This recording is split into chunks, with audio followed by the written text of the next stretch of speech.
Quinta-feira, 30 de agosto.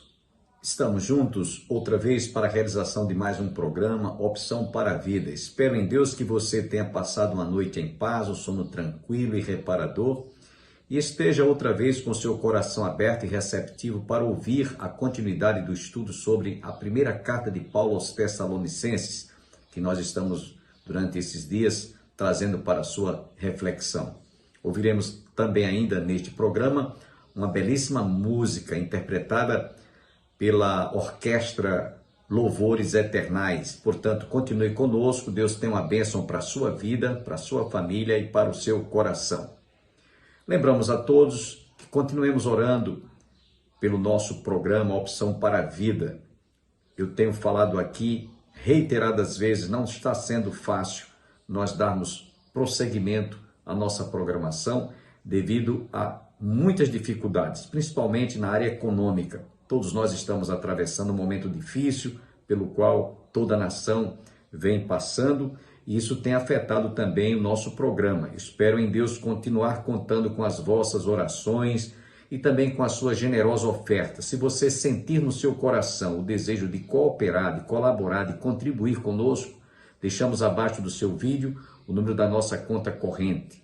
Agência Banco do Brasil, 3331/meia dúzia, conta corrente 7.551/5. Espero em Deus que você seja tocado para nos ajudar a manter este programa no ar. Não deixe esta chama se apagar. Tenho ouvido algumas pessoas idosas que já não podem mais se deslocar da sua residência a um templo evangélico. Eles têm dito isso para mim. Já que eu não posso ir mais à igreja, a igreja vem até a minha casa através do sinal do programa Opção para a Vida, que é exibido e levado ao ar de segunda às sextas-feiras na TV Master, TV a cabo canal 20 e também pelo YouTube, que você pode assistir a qualquer hora do dia ou da noite. Portanto, contamos com as vossas orações e também com a sua contribuição. Quero deixá-los agora com a Orquestra Louvores Eternais.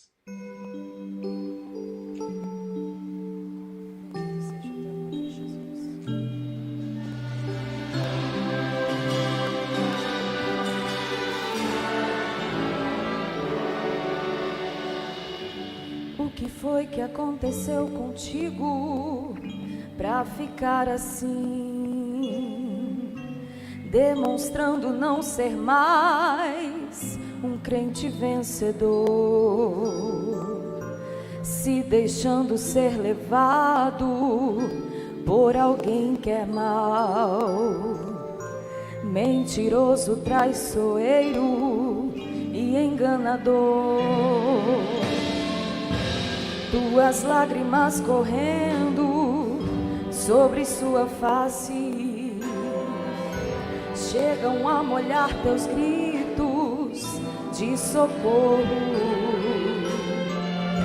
mas contudo não te rendas, porque Deus já mandou pra essa guerra reforço. O ladrão pode roubar a tua paz, tua alegria, mas não rouba a confiança que tu tens em Deus. O inimigo não pode roubar nem destruir o amor que o Senhor Jesus sente por ti.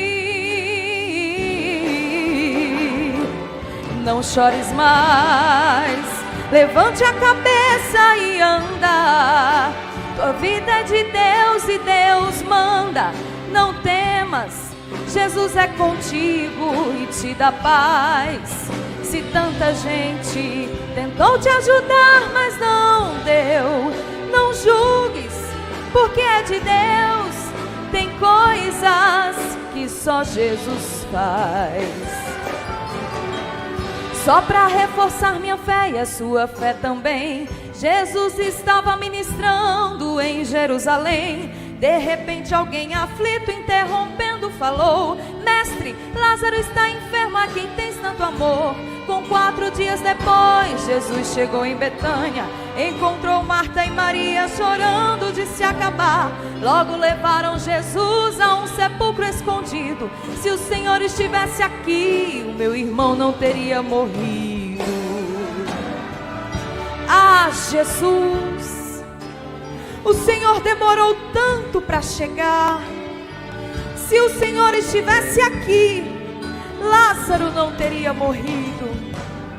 Marta, o teu irmão há de ressuscitar.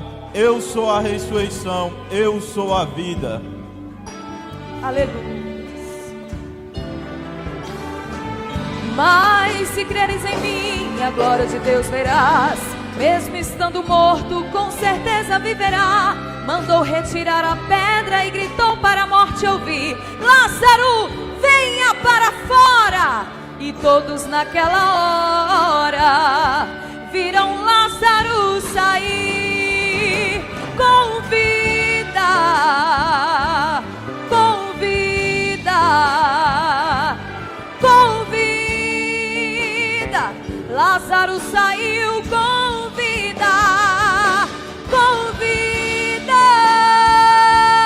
com vida, com vida. Lázaro saiu com vida. Não chores mais, levante a cabeça e anda. Tua vida é de Deus e Deus manda. Não temas, Jesus é contigo e te dá paz. Se tanta gente tentou te ajudar, mas não deu, não julgues, porque é de Deus. Tem coisas que só Jesus faz, só Jesus faz.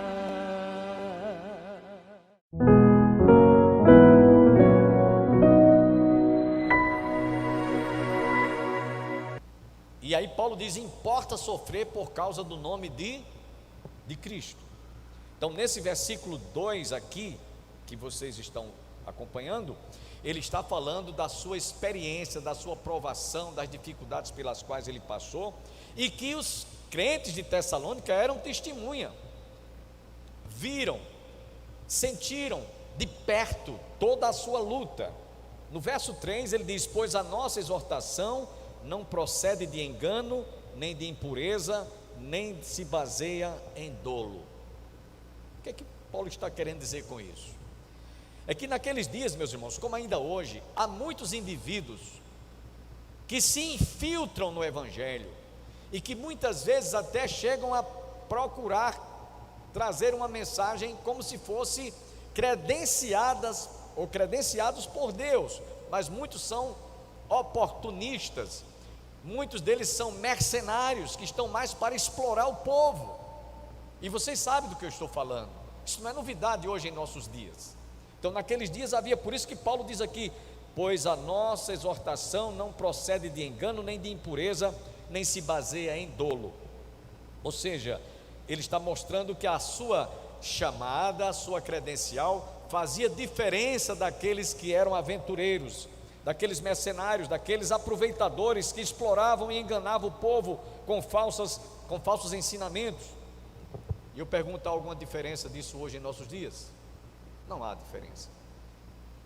Não há diferença, meus irmãos. Há muita exploração, há muita gente aí fazendo do Evangelho um meio de vida, infelizmente. O apóstolo Paulo estava, portanto, sendo acusado pelos judaizantes que ele era um explorador, como aqueles que estavam ali se aproveitando do povo para se promoverem. E ele está simplesmente dizendo que ele não era um daqueles exploradores. Ele jamais deveria ser considerado mercenário por aqueles judaizantes que estavam provocando, dizendo que ele era como os demais. Daí essa sua afirmação, como ele diz, no verso 3, que vocês acabaram de ouvir: pois a nossa exortação não procede de engano, como aqueles falsos pregadores, nem de impureza, nem se baseia em dolo. É muito bom você estar sabendo que a gente convive com isso, não é de agora, desde os dias de Paulo. Se tem hoje muitos mercenários se aproveitando da fé dos incautos e explorando o povo, não é novidade, isso já acontecia naqueles dias. E Paulo está mostrando aqui que ele não se compararia àqueles indivíduos que estavam mais para explorar a fé dos incautos. No versículo 4, para a gente ir adiante, ele diz: pelo contrário, visto que fomos aprovados por Deus a ponto de nos confiar a Ele o Evangelho, assim falamos, não para que agrademos a homens, e sim a Deus que prova o nosso coração. Então Paulo está enfatizando, ele está aqui amarrando essa sua tese. Então a igreja emergente, desde o seu nascedouro, resistiu ao sistema religioso milenar, que era o judaísmo, que aconteceu desde os dias de Moisés, e Paulo agora estava sendo levantado por Deus para mostrar para eles que todos aqueles sinais, todas aquelas interpretações do Velho Testamento, a própria lei e todas as cerimônias apontavam para Jesus, e Jesus era o cumprimento de tudo aquilo. Então eles precisavam de entender que eles tinham que romper com a velha aliança milenar, cheia de leis, rituais sagrados, né? E isso não foi fácil para aqueles judeus abrirem seus corações, por isso havia sempre essa perseguição, e eles precisavam de abrir seus corações para a nova aliança, porque a velha aliança era toda simbolicamente falando, apontava para Jesus. E a revolta dos judaizantes era exatamente porque Paulo, que aprendera aos pés de um sujeito chamado Gamaliel, doutor da lei, agora estava sendo contra. Então foi a revolta maior que eles tiveram, ao ponto de quererem matá-lo mesmo, queriam dizimá-lo. Então, com a sua conversão, o apóstolo Paulo quebrou esse paradigma, né? Essa expressão que ele diz: visto que fomos aprovados por Deus a ponto de nos confiar o Evangelho. Paulo estava aqui defendendo a credencial dele como ministro, como pastor, que tinha sido levantado por Deus para abrir os olhos daqueles judeus e eles se converterem. A igreja emergente estava fazendo essa leitura que Paulo havia passado para eles, por isso eles estavam firmes.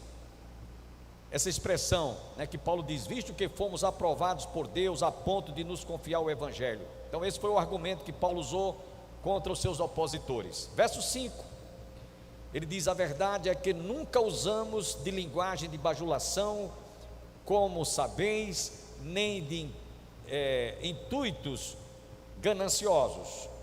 Deus disso é testemunha.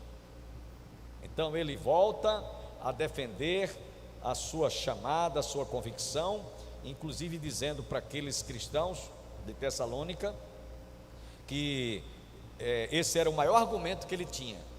Deus era testemunha, eles e Deus era testemunha de que ele estava realmente fazendo e cumprindo os propósitos de Deus. Ele não estava usando de lisonjas como os bajuladores que exploravam o povo, né, para angariar dinheiro. E ele toma Deus por sua testemunha. Deus disto é testemunha, diz Paulo. Bom, esse texto que eu estou comentando com vocês está dentro desse argumento de Paulo defender a sua chamada, a sua credencial. No verso 6 ele diz: também jamais andamos buscando glória de homem, nem de vós, nem de outros. Então ele aqui mostra o que ele tinha em mente.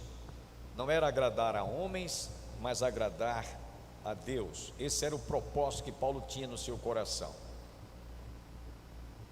Portanto, meus irmãos, quem tem compromisso com Deus, de chamada, de vocação, não abre mão dessa certeza para fazer outra coisa senão cumprir os desígnios de Deus. E quem se dispõe a fazer e cumprir os desígnios de Deus pode se preparar para sofrer, padecer perseguição e lutas e provações. Eu quero aqui abrir um parênteses para citar aqui um exemplo.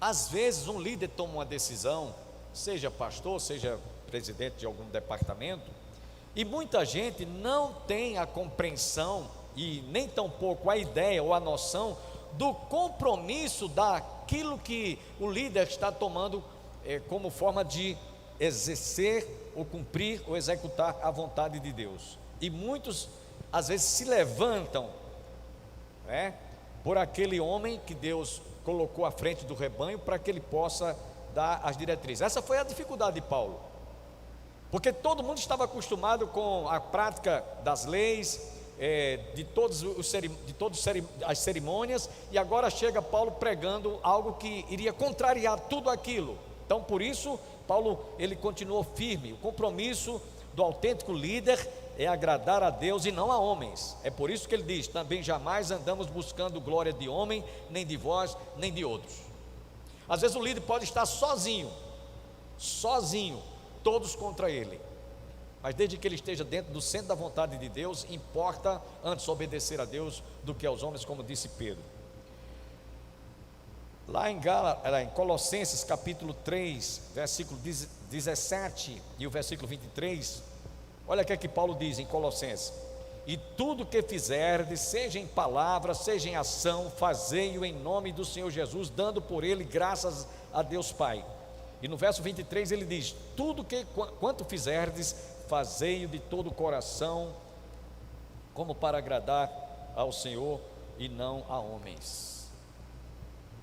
Versículo 7, agora nós vamos entrar numa outra parte que Paulo está defendendo agora aqui, nesses versículos, seu sustento, a provisão que ele tinha para fazer a obra de Deus. Vamos ler agora a partir dos versículos 7 até o versículo 12. Também, embora pudéssemos, como enviados de Cristo, exigir de vós a nossa manutenção, todavia nos tornamos carinhosos entre vós, qual ama que acaricia os próprios filhos. Verso 8: assim, querendo-vos muito, estávamos prontos a oferecer-vos não somente o Evangelho de Deus, mas igualmente a própria vida. Por isso que vos tornastes muito amados de nós, porque vos recordais, irmãos, do nosso labor e fadiga, e como noite e dia, labutando para não vivermos à custa de nenhum de vós, vos proclamamos o Evangelho de Deus. Vós e Deus sois testemunhas do modo porque piedosa, justa e irrepreensivelmente procedemos em relação a vós outros que credes. E sabeis ainda de que maneira, como pai a seus filhos, a cada um de vós exortamos, consolamos e admoestamos para viverdes do modo digno de Deus, que vos chama para o seu reino e glória. Nesses versos 7 até o versículo 12 que nós dividimos, Paulo está defendendo aqui o seu sustento, a sua manutenção, como aquele que foi levantado por Deus para realizar a sua obra. Então, é bom que nós pensemos, irmãos, nesse particular, porque Paulo está aqui mostrando a dificuldade que estava acontecendo, em detrimento daqueles que eram bajuladores, exploradores, para somente explorar o povo, ganhando dinheiro, soma de dinheiro. E Paulo, que era levantado por Deus, precisava de ter o seu sustento digno, porque ele vai dizer mais adiante: digno é o trabalhador do seu salário. Então essa dificuldade que Paulo agora vai apresentar dos versos 7 até o versículo 12 é para mostrar que há uma diferença muito grande entre aqueles que são exploradores da fé dos incautos e aqueles que Deus levanta o sustento através da igreja para mantê-lo ou realizar a sua obra. Então por isso que no versículo 7 ele diz: embora pudéssemos, como enviados de Cristo, assumindo esse compromisso, exigir de vós a vossa manutenção, todavia nos tornamos dóceis entre vós, qual ama que acaricia os próprios filhos. Ele não trabalhava por salário. Paulo não está dizendo aqui, mas por amor. Por amor. Irmãos, a obra de Deus não deve ser como alguém que está pensando quanto vai ganhar. Inclusive, eu quero abrir aqui um parênteses para dizer que há muitos líderes hoje, infelizmente isso é verdade, eu conheci alguns deles quando a gente estava no seminário, que estavam estudando juntamente comigo e dizia: quando eu concluir meu curso, eu só vou aceitar ser pastor de uma igreja que tenha um salário X, e tenha isso, e mais isso, e mais isso, e mais ainda uma lista. Esses que assim pensaram, por incrível que pareça, nenhum deles permaneceu na obra de Deus. Um deles, antes de assumir o pastorado, teve um infarto fulminante. Sabe quem é o patrão do pastor ou do líder? É Deus. Ele é quem sabe o valor, o sustento para a manutenção do seu salário, do seu servo que está à mercê da sua obra. Então ele não está preocupado quanto é que eu vou ganhar, quanto é que vai ser o meu salário. É como eu posso fazer a obra de Deus, porque importa fazer a vontade de Deus. É isso que Paulo diz. Então ele não trabalhava pelo salário, mas por amor. E é por isso que ele diz aqui no versículo 7, nos tornamos carinhosos entre vós, qual ama que acaricia os próprios filhos. Uma mãe tece carinho, afeto, amor, ternura pelo seu filho, pelo que ela vai ganhar? Jamais. Ela faz isso por amor ao seu filho, à sua filha. Então Paulo está usando aqui um argumento para mostrar para eles que ele não estava ali interessado em quanto é que ia ganhar, nem dinheiro, nem valor algum, nem importância. Importava que ele estivesse fazendo a obra de Deus com amor, com carinho, e Deus se encarregaria de mantê-lo e de sustentá-lo. O seu argumento diz respeito ao compromisso que aquela igreja em Tessalônica deveria ter quanto ao sustento pastoral para com o apóstolo. Inclusive, ele escrevendo na sua primeira carta aos Coríntios, no capítulo 9, versículos 7 e 14, ele diz aqui: cada um contribua segundo tiver proposto no coração, não com tristeza ou por necessidade, porque Deus ama quem dá com alegria. O versículo 14, versículo 14 de 1 Coríntios, desculpe, 1 Coríntios, eu estou lendo 1 Coríntios capítulo 9, versos 7 a 14, 7 a 14, 1 Coríntios capítulo 9, versos 7 a 14. Quem jamais vai à guerra à sua própria custa? Quem planta a vinha e não come do seu fruto? Ou quem apacenta um rebanho e não se alimenta do leite do rebanho? Porventura falo isto como homem, ou não o diz também a lei? Porque na lei de Moisés está escrito: não atarás a boca do boi quando pisa o trigo. Acaso é com bois que Deus se preocupa? Ou é seguramente por nós que ele o diz? Certo é que por nós que está escrito: pois o que lavra cumpre fazê-lo com esperança, o que pisa o trigo faça-o na esperança de receber a parte que lhe é devida. Se nós vos semeamos as coisas espirituais, será também muito mais recolhermos de vós bens materiais. Se outros participam desse direito sobre vós, não o temos nós em maior medida? Entretanto, não usamos desse direito, antes suportamos tudo para não criarmos qualquer obstáculo ao Evangelho de Cristo.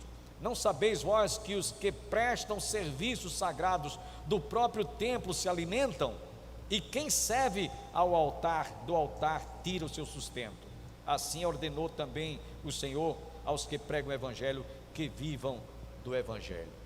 Estou lendo esses textos aqui, de Paulo escrevendo lá em 1 Coríntios, para mostrar que Paulo tinha isso em sua mente. Ele usou inclusive as escrituras para mostrar que o trabalhador era digno do seu salário, e que o próprio Deus que o havia chamado haveria de dar o sustento e fazer as provisões para que ele pudesse ter o seu ganha-pão, pão nosso de cada dia. Então nesse versículo 7, ele está mostrando aqui que ele podia até exigir, mas ele não estava exigindo, já para evitar de ser interpretado como aqueles oportunistas, né, que eram mais mercenários do que qualquer outra coisa. No versículo 8, Paulo diz: assim, querendo-vos muito, estávamos prontos a oferecer-vos não somente o Evangelho de Deus, mas igualmente a nossa própria vida, por isso que vos tornastes muito amados de nós. Ele está dizendo aqui nesse versículo 8, que ele se dispunha, ele se doara para pregar o Evangelho para eles, inclusive estava levando em conta até, se fosse possível, doar sua própria vida, por causa do nome de Jesus. Por que Paulo pensava assim? Porque ele tinha um chamado para fazer a obra de Deus, independente do que ele ia ter como salário. Isso é o que nós entendemos, né? No versículo 9, Paulo diz assim: porque vos recordais, irmãos, do nosso labor e fadiga, e de como noite e dia labutando, para não vivermos à custa de nenhum de vós, vos proclamamos o Evangelho de Deus. Em Atos capítulo 18, versículo 3, Paulo exercia o ofício de fabricar tendas. Se você não sabia, Paulo ele era fabricante de tendas, ele e um casal chamado Áquila e Priscila, está lá em Atos capítulo 18, versículo 3. E Paulo muitas vezes usava esse ofício para que não fosse pesado às igrejas. Espero que você compreenda o motivo pelo qual temos que fazer esta interrupção no melhor desse estudo. Amanhã você está convidado a continuar conosco para ouvir a conclusão. Portanto, não perca. Desejamos a todos um dia abençoado, que todos recebam as bênçãos do Pai, do Filho e do Espírito Santo, e esperamos nos reencontrarmos amanhã, se Deus assim nos permitir. Tenham todos um dia abençoado e até amanhã.